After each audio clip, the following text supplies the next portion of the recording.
আসসালামু আলাইকুম বন্ধুরা, বগুড়া জেলার প্রত্যন্ত একটি গ্রাম থেকে স্বাগতম জানাচ্ছি। আমি নাজমুল হোসেন।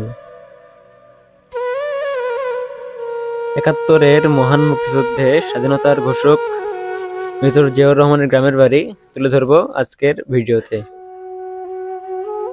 বাংলাদেশের ইতিহাসে এক অনন্য নাম জিয়াউর রহমান। জিয়াউর রহমান 1936 সালের 19 জানুয়ারি ব্রিটিশ বেঙ্গলের বগুড়া জেলার রশিপুর ইউনিয়নের বাগবাড়ি গ্রামে জন্মগ্রহণ করেন। তার পিতার নাম মোহাম্মদ মনসুর রহমান এবং মাতার নাম মোসাম্মদ জানারা খাতুন।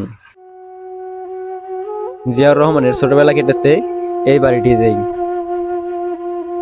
জিয়াউর রহমানের জীবনের বিভিন্ন রদবদল ঘটেছে: সামরিক জীবন, রাষ্ট্রীয় জীবন এবং শেষে মৃত্যু। 1981 সালের 30 মে গভীর রাতে চট্টগ্রাম সার্কিট হাউসে এক ব্যর্থ সামরিক অভ্যুত্থানে তিনি নিহত হন। এরপর জিয়াউর রহমানকে ঢাকার শেরেবাংলা নগরীতে দাফন করা হয়। মূল বাড়িটি দ্বিতল বিশিষ্ট একটি বাড়ি। এর পাশাপাশি রয়েছে টিনের চালার কয়েকটি ঘর। একেবারেই ছায়া সুশীতল, গাছের ছায়ায় মনোরম পরিবেশে এই বাড়িটির অবস্থান।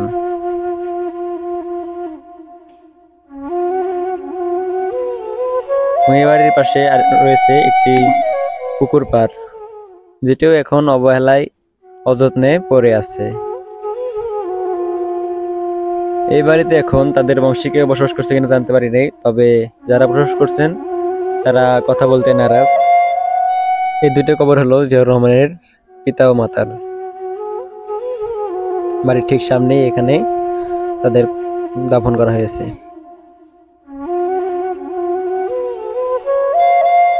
এই বাংলাদেশের প্রতি তার অবদান বাঙালি কখনোই ভুলবে না। সারা জীবন ইতিহাসের পাতায় স্মরণীয় হয়ে থাকবে একজন জাতীয় বীর হিসেবে। তো বন্ধুরা, আজকের মতো এখান থেকে বিদায় নিচ্ছি। সবাই ভালো থাকবেন, সুস্থ থাকবেন।